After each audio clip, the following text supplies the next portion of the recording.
네, 앞서서 합참이 먼저 발표를 했었는데요. 오늘 오후에 평안남도 북창 일대에서 북한이 탄도미사일을 한 발을 발사했다는 소식이었고요. 이에 따라서 곧바로 군 당국 그리고 청와대가 긴급하게 움직였다는 얘기를 지금 박수현 청와대 대변인이 조금 전 5시 50분쯤에 발표를 했던 내용이었습니다. 자, 지금 이 자리에는 왕선택 통일외교 전문기자 나와 있습니다. 네. 자, 우선 사실관계부터 정리하겠습니다. 네. 그 발사 시각에서부터 지금까지 나온 사실 팩트부터 좀 정리를 해주시죠. 네, 잠시 전에 합참에서 추가 발표가 있어가지고요. 네, 약간 더 진전된 사실관계가 나왔는데 네. 발사 시간이 4시 59분으로 정리가 됐습니다. 4시 59분. 그러니까 1시간 전입니다. 예. 그리고 발사 장소는 평안남도 북창 일대가 되겠고요. 네. 동쪽 방향으로 발사를 했고 동쪽. 그다음에 비행 거리가 네. 500여 킬로미터로 정리가 됐습니다. 500여 킬로미터. 여전히 어떤 미사일인가 탄도미사일 네. 종류는 확인되지 않고 있고 그다음에 가장 중요한 고도 최고 고도가 얼마인지 이것은 아직 나오지 않고 있습니다. 네. 이 고도는 아마도 1시간 이내에 나오지 않을까 예측이 되는데 어떤 미사일인가 이것은 앞으로 조금 더 시간이 걸릴 가능성이 있습니다. 예. 지금 우선 저희가 상대적으로 분석할 수 있는 게 가장 최근에 발사했던 게 지난 14일 아니었습니까? 네. 14일과 좀 비교를 할 수 있습니까? 뭐. 14일과 비교를 할 수도 있고 또 4월 9일 날에 북창에서 같은 장소에서 같은 또 발사된 장소에서. 적이 있습니다. 지난 14일 것은 화성 12호라고 해가지고 네. 중장거리 신형 중장거리 미사일로 거의 규명이 되고 있는데 그것은 그야말로 고도 2,100km까지 올라갔고 네. 이동 거리는 이제 800km 정도인데 그건 그다지 중요하진 않고 네.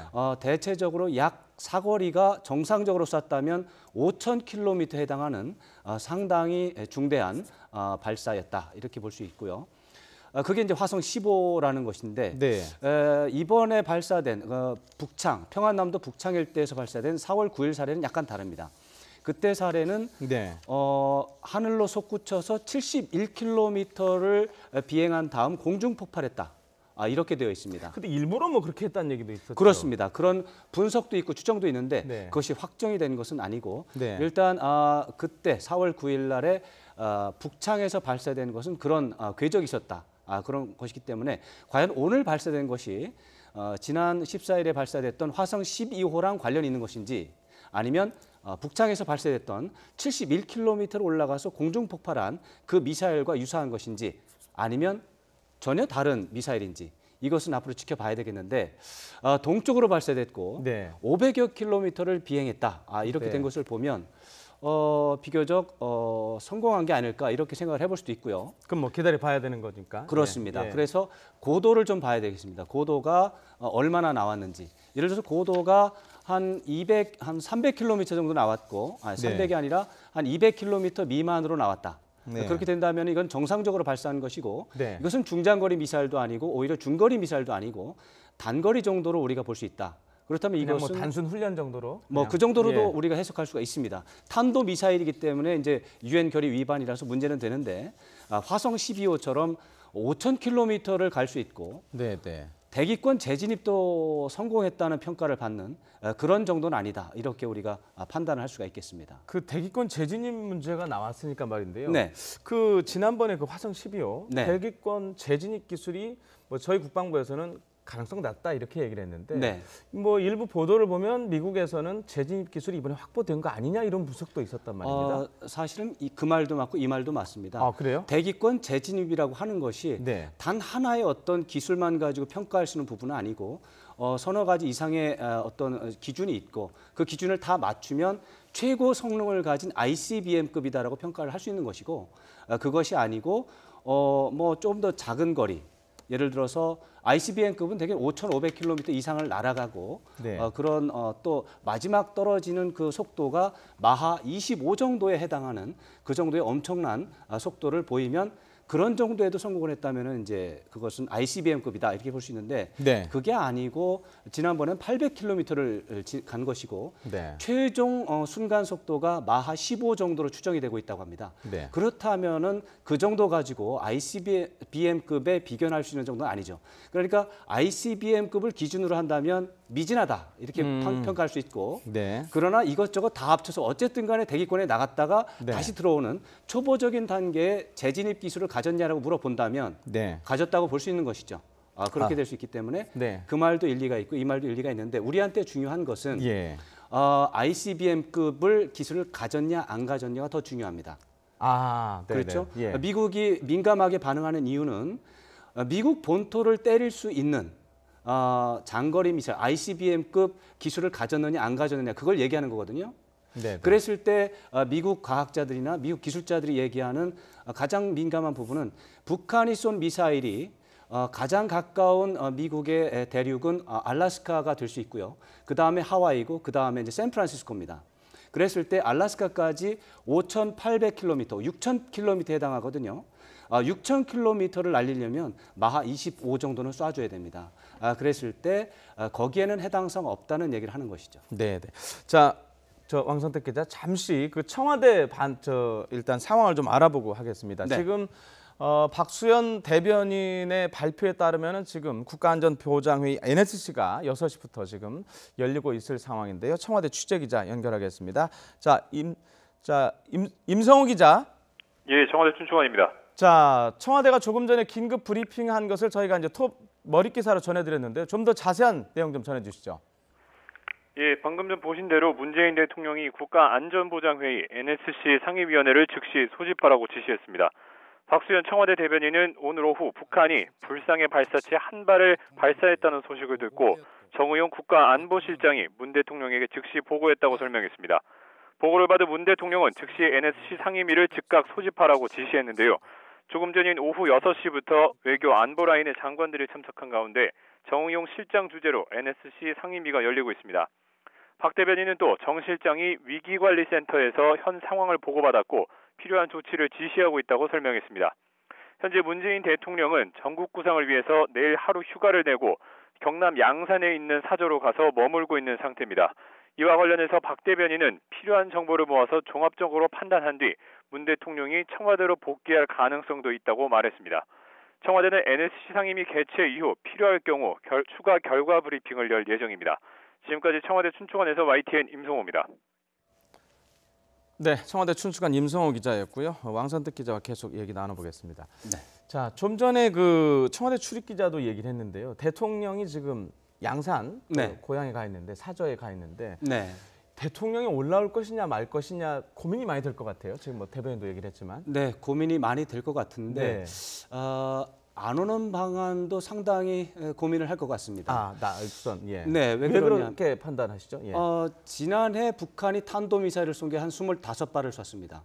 그러면 한 달에 2발씩 쏘는 거네요. 평균적으로 그렇습니다. 네네. 근데 같은 날 뭐 예. 2개 쏜 날도 있고 뭐 4개 예. 쏜 날도 있어서 예. 25일이라고 말하기는 좀 어려운데 네. 하여튼 지난해 한 1년 동안 25발 정도 쐈는데 네. 그때마다 대통령이 상임위원회를 주재하지 않았고 그때마다 대통령이 모든 일정을 중단하고 그 문제에 무슨 개입하지 말씀인지 얘기를 않았습니다. 했습니다. 예. 그렇기 때문에 예. 지금도 이미 오늘 북한이 탄도미사일 쏜 것은 지금이 5월 달인데 8번째입니다. 올해. 네, 예. 올해만 8번째입니다. 북한이 탄도미사일을 쏠 때마다 대한민국 대통령이 급히 놀라서 청와대로 이동해야 하는 이런 상황도 어떻게 보면 과민 반응이 될 수가 있습니다. 북한의 네네네. 잘못된 메시지를 전할 수 있는 것이죠. 그렇기 때문에 지난번에 대통령 취임 이후에 북한이 미사일을 처음으로 쐈고 네. 그랬을 때 국민의 불안감이 있는 상황 속에서 대통령이 직접 NSC 상임위원회를 주재하는 모습은 빠르게 했었죠. 국민을 예. 안심시키는 차원에서 도움이 됩니다. 네. 그러나 두 번째 미사일이라면 고민이 될 수 있습니다. 여전히 정부 초기니까 대통령이 관여를 하는 게 좋겠다. 그러니까요. 이런 의견이 있을 수 있습니다. 정부 초기 문제라서 좀 고민이 클 것 그렇지만 같아요. 금방 예. 말씀드린 것처럼 네. 한 달에 2번씩 쏘는 미사일에 대해서 대통령이 이리 갔다 저리 갔다 하는 모습을 보여주는 것은 북한에 대해서 굉장히 잘못된 메시지를 줄 수도 있고 어떻게 보면 시체 말로 호구 잡히는 꼴이 될 수도 있습니다. 이른바, 그렇게 탄도미사일 한 발 가지고 대한민국 대통령을 이리 갔다 저리 갔다 하는 것은 북한 입장에서 볼 때는 즐거울 수도 있습니다. 그것을 우리가 꼭 해줘야 되느냐. 이것 때문에 고민이 될 거라고 봐서 제가 볼 때는 이번의 경우는 거의 반반 팽팽하게 의견이 갈릴 것인데 아마도 안 오는 쪽도 충분히 가능할 거라고 보고 국가안보실장이 오늘 새로 임명이 됐습니다. 정의용? 네, 그렇습니다. 그렇기 때문에 문재인 대통령이 임명한 국가안보실장이 새로 국가안보실장으로 오늘 회의를 주재하고 있기 때문에 그렇다면 굳이 대통령이 양산에서 서울까지 급하게 이동하는 모습은 오히려 안 보여주는 것이 좋을 수도 있다.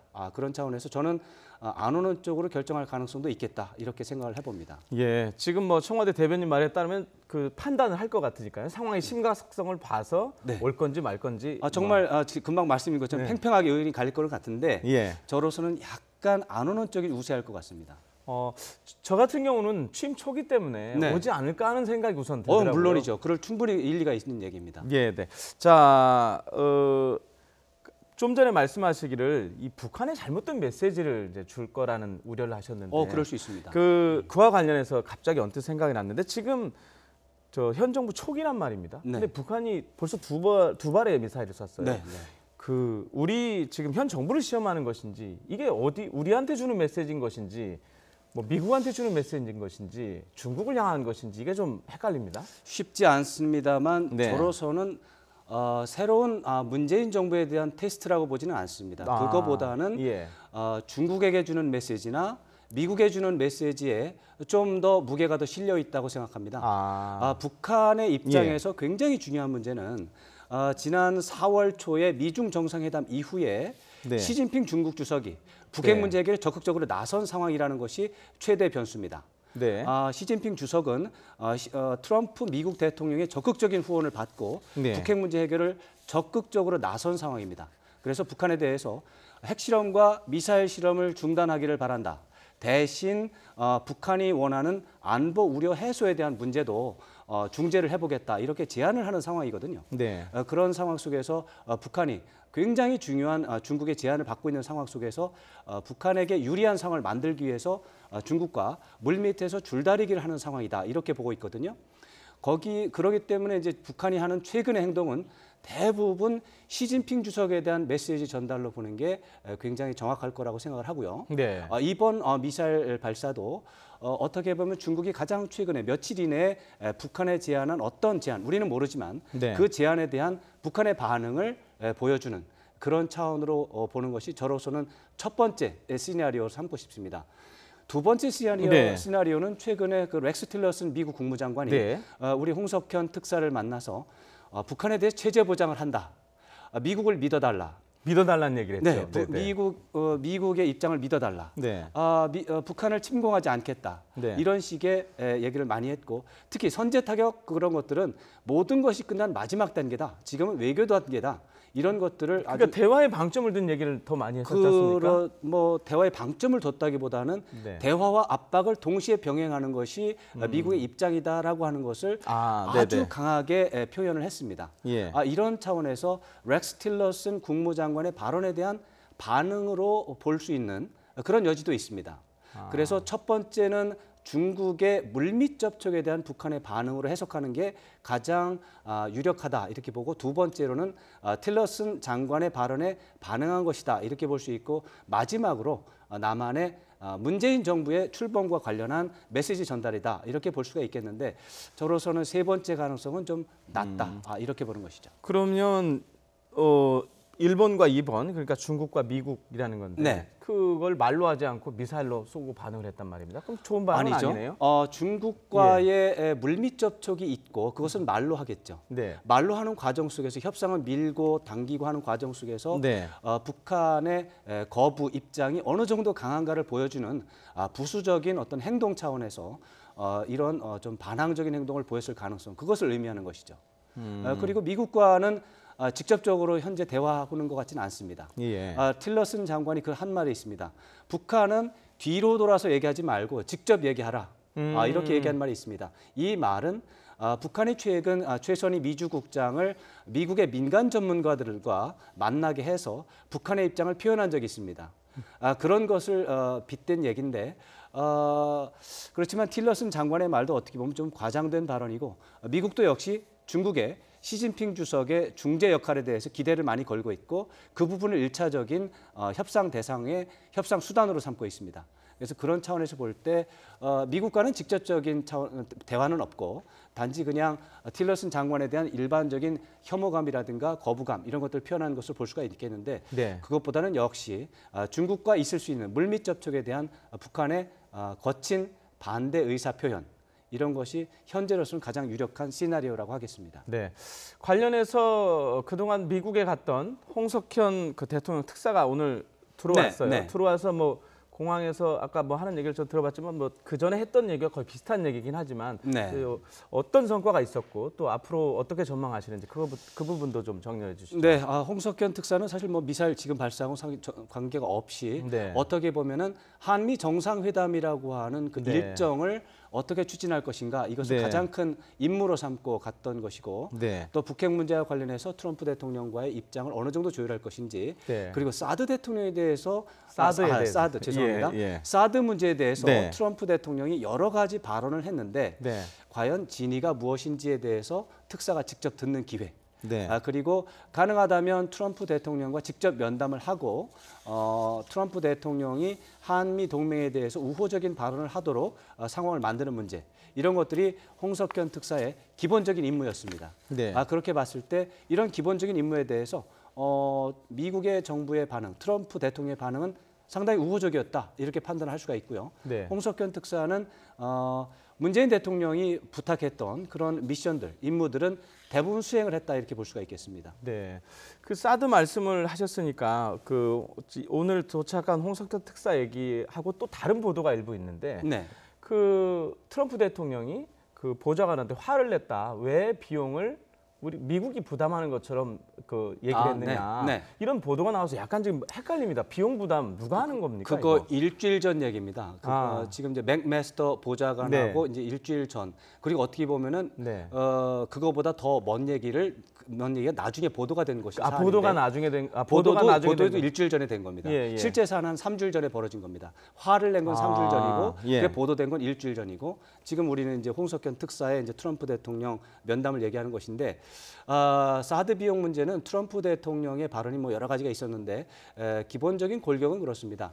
사드는 미국 국방부의 자산입니다. 네. 가격은 한 1조 원이라고 생각을 할 때도 그 10억 달러. 예. 1조 원짜리인데 네. 1조 원짜리가 미 국방부 자산이기 때문에 그 구입 비용을 우리가 댈 필요는 없는 그런 사안입니다. 근데 트럼프 대통령의 입장에서는 네. 그렇게 비싼 무기를 한국에 배치해서 도와주니까 네. 거기에 합당한 어떤 좀 성의 표현을 하라라고 하는 것이고 사드 비용의 직접적인 구입 비용을 대라는 것은 약간 좀 오해가 있는 표현이라고 생각하겠습니다. 그래서 여기에서 이제 사드 비용이라고 흔히 말을 하는데 1조 원을 대라는 것이냐라고 하는 것은 비약입니다. 그건 비약이고. 그건 비약입니다. 사드의 예. 그 지금 가지고 1조 원짜리 그 물건은 5년 전쯤에 이미 미국 국방부가 구입해서 자산 처리가 끝났습니다. 그것을 우리가 도와줄 방법은 없습니다. 그렇기 때문에 사드 비용은 구체적으로 말한다면 사드를 텍사스에서 한국으로 보내오는 수송 비용만 있을 뿐이고 네. 한국 내 배치하는 과정 속에서 부지 비용과 향후 발생하는 운영 비용에 대한 얘기, 발전 비용에 대한 이런 얘기입니다. 그런데 그중에서 부지 비용은 우리가 되겠다고 한 거니까 네. 그러니까 그것은 뭐 미국이 불만이 없을 테고 향후 운영 비용은 미국이 담당하도록 돼 있는데 운용. 예. 이제 앞으로 발생하는 운영 네. 비용 그것은 얼마가 될 것이냐 이것은 쉽지 않은 계산입니다만 뭐 대체적으로 100억 원에서 200억 원대가 되지 않을까 연간. 예. 그렇다면은 이것이 앞으로 한미 방위비 분담금에 합산이 될 수 있습니다. 네, 그 협상에서. 네, 그렇습니다. 예. 그거는 우리가 이제 얘기할 수 있고 그것에 대한 얘기를 트럼프 대통령이 사드 비용이라는 말로 복합적으로 표현을 했다 이렇게 보시면 뭐 협상의 기술로 봐도 된다는 거죠. 그렇습니다. 그렇습니까? 내년부터 네. 사드 운영 비용에 대해서 좀 많이 쳐달라고 하는 메시지로 봐도 되겠습니다. 네. 직접적인 사드 비용은 그 존재하지가 않는 얘기입니다. 정말로 공허한 얘기입니다. 네. 자, 북한에서 오후 4시 59분에 미사일 한 발을 지금 발사를 했고 이와 관련해서 청와대에서 지금 NSC 회의가 진행이 된다는 상황이고요. 자, 오늘 인사 문제 조금만 네. 정리를 할게요.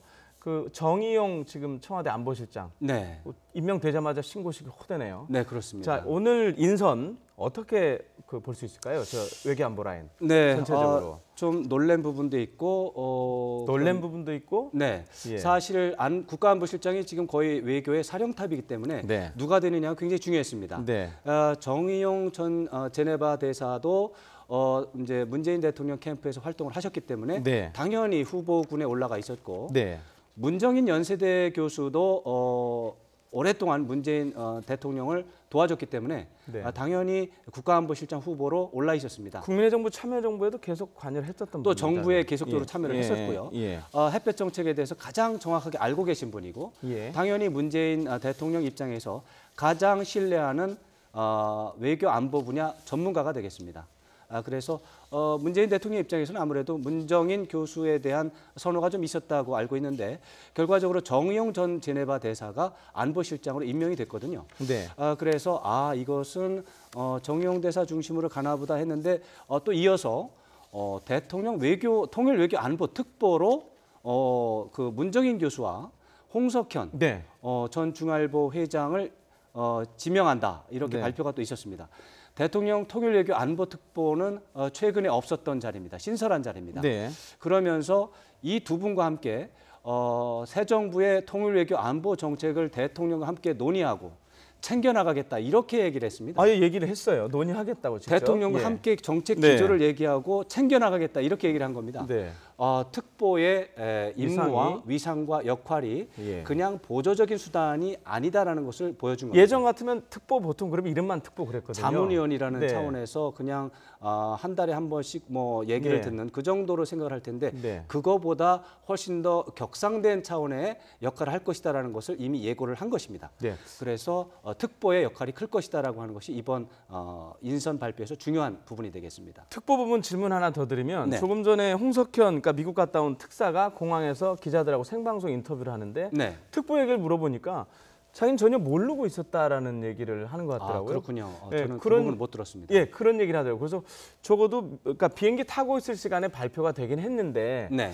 그 전에 미리 언질이 없었을까 하는 얘기가 있더라고요. 근데 본인은 모르고 있어서 네. 역할이 뭐냐는 기자들의 질문에 네. 들어봐야 한다. 나도 처음 들었다. 가서 네. 내 역할이 뭔지 이제 알아보고 하겠다. 이런 네. 얘기를 했거든요. 비행기를 타기 전에 네. 워싱턴의 덜레스 공항에서 네. 미국 워싱턴 특파원들이 같은 질문을 한 게 있습니다. 네, 네. 한국에 돌아가시면 중요한 일을 하시지 않겠느냐 예, 질문하니까 예. 나는 이 정부에서 직책 맡지 않겠다. 어, 그럴 일은 예. 없을 것이다라고 말을 했습니다. 예. 이것을 잘못된 보고 말이었네요. 잘못된 말이라기보다는 그 시점에서 사실일 수 아, 있습니다. 예, 예, 예. 그리고 돌아와서도 예. 무슨 말인지 모르겠다. 나는 모르는 얘기다라고 하는 것도 사실일 수 있습니다. 네. 말하자면 청와대 문재인 대통령이 예. 마지막으로 최종 확인을 하지 않은 상태에서 인선을 발표했을 수는 있는데 다만 이런 것도 우리가 볼 수 있습니다. 문재인 대통령이 선거 기간 막판에 네. 홍석현 전 회장을 찾아가서 굉장히 중요한 역할을 맡아달라고 요청을 한 적이 있습니다. 예, 예. 선거운동 지원에 대한 요청도 하고요. 네. 그랬을 때 홍석현 전 회장이 자신의 위상이나 이런 것을 봤을 때 뭐 내각에 참석한다든가 그런 것은 좀 어렵고 특보라든가 이런 일은 뭐 얼마든지 도와줄 수 있는 게 아니냐 이런 말을 한 적이 있습니다. 그런 것을 고려를 해서 포괄적으로 특보직 임명에 대해서는 홍석현 전 회장이 수용했다라고 문재인 대통령이 판단했을 수는 있겠습니다. 그런 것을 바탕으로 해서 아마 받아들이지 않을까라는 희망 속에서 임명을 했을 수 있겠습니다. 특보 얘기 하나만 더 여쭤볼게요. 네. 특보가 두 사람이지 않습니까? 네. 제가 봐서는 제 느낌입니다. 한 분은 약간 좀 안보라든가 그 외교, 대북 정책에서 좀 진보적인 생각을 가지신 분인 것 같고 네. 한 분은 좀 비교적 중도라면 중도가 아니면 보수 쪽인 것 같은데 일부러 이렇게 배치를 했을까요? 그거는 아닐 것 같고요. 네. 아무래도 문재인 교수님이 뭐 햇볕 정책 또 네. 이런 정책에 대해서 적극적으로 참여하고 한 건 사실인데 네. 이분 메릴랜드 대학에서 박사 받으셨고 네. 미국에서 교수 생활도 하셨고 미국의 친구가 제일 많은 분입니다. 제가 생각 진보적인 분이 아니신가요? 진보적이죠. 진보적이지만 예. 네. 미국의 친구가 많은 그야말로 어떻게 보면 진정한 친미 세력입니다. 그래요. 진정한 네네. 친미 세력입니다. 미국의 친구가 엄청 많습니다. 예. 미국에 가진 전문가 네트워크로는 대한민국에서 따라갈 자가 없습니다. 있습니다. 아, 그렇기 때문에 이분을 진보다, 친북이다 이쪽으로만 해석하시는 것은 약간 좀 사실과는 다르다 이렇게 봐야 되겠고요. 네. 홍석현 전 회장도 그러면 뭐 미국 쪽이다, 보수 쪽이다 이렇게 말하는 것도 약간 어려움이 있습니다. 왜냐하면 예. 홍석현 전 회장은 제가 알기로는 중앙일보를 운영하시면서 북한 남북 관계 개선을 위해서 과감하고 결단력 있는 정책을 펼쳐야 된다고 오랫동안 주장하신 분입니다. 네. 그래서 우리나라 예산의 1%는 남북 관계 개선을 위해서 항상 써야 된다. 이렇게 제안을 오랫동안 하신 그야말로 어떻게 보면 친북 세력에서 볼 때는 가장 진보적인 의견을 오랫동안 유지하신 분이기 때문에 예. 아마도 그런 얘기를 하신다면 홍석현 전 회장 쪽에서는 아닙니다. 나는 북한 쪽하고 관계 개선을 위해서 오랫동안 진보적인 얘기를 해왔습니다라고 대답할 겁니다. 자, 시간 관계상 마지막 질문을 좀 드려야 될 것 네. 같은데요. 아까 저 인사 문제 제가 질문을 드리니까 놀랬다라는 부분을 말씀하셨는데 네, 그게 여성 외교부 장관 보고 말씀하신 그 부분도 겁니까? 있습니다. 예, 그 부분 어떻습니까? 예. 사실은 굉장히 좀 놀라운 인사고 어떻게 된 건지 저도 이제 오후 동안 좀 생각을 좀 해봤는데 네. 이 부분에 대해서는 세 가지 좀 중요한 점을 좀 생각을 해볼 수 있을 것 같습니다. 첫째로는 예. 어떤 여성 장관을 할당해야 된다. 네. 30%를 할당하겠다라고 하는 네. 문재인 대통령의 약속이 좀 있었습니다. 네. 그런 약속을 이렇게 좀 준수하는 차원에서 적극적으로 여성을 찾은 게 아닌가 이런 생각을 좀 해볼 수가 있고요. 여성 장관 첫 번째. 예. 그다음에 문재인 대통령은 선거 과정에서 또 반기문 세력과 반기문 전 유엔 사무총장의 지지를 얻기 위해서 노력을 좀 한 적도 있고 예, 예. 구체적인 노력은 뭐 알려지지 않았지만 대통령이 또 되고 난 다음에도 예. 반기문 전 사무총장의 또 후원과 지지를 얻기 위한 노력도 한 적이 있습니다. 예. 그 과정 속에서 혹시 반기문 전 장관이 추천한 게 아닌가 이런 개연성은 좀 있다고 봐야 되겠습니다. 반기문 전 총장이 총애하는 부하 직원이 되겠습니다. 그리고 이 강경화 내정자는 연세대학교 정외과 출신입니다. 그런데 이제 문재인 대통령 외교 안보 자문 그룹에서 연세대 정외과 출신 분들의 활약이 지금 돋보이고 있습니다. 네. 문정인 교수가 당연히 연세대 정외과에 계시고 김기정 연세대 교수도 상당히 역할을 많이 하셨고 또 최종권 연세대 정외과 교수도 역할을 많이 하셨습니다. 네. 그런 차원에서 연세대 정외과 출신이라는 점도 어쩌면 최종 발탁에서 좀 도움이 되지 않았을까 이런 생각을 해볼 수 있습니다. 네. 자, 오늘 북한에서 미사일 발사한 얘기 그리고 대통령 외교 안보 라인 인선 내용 왕선택 통일외교 전문 기자하고 알아봤습니다. 고맙습니다. 네.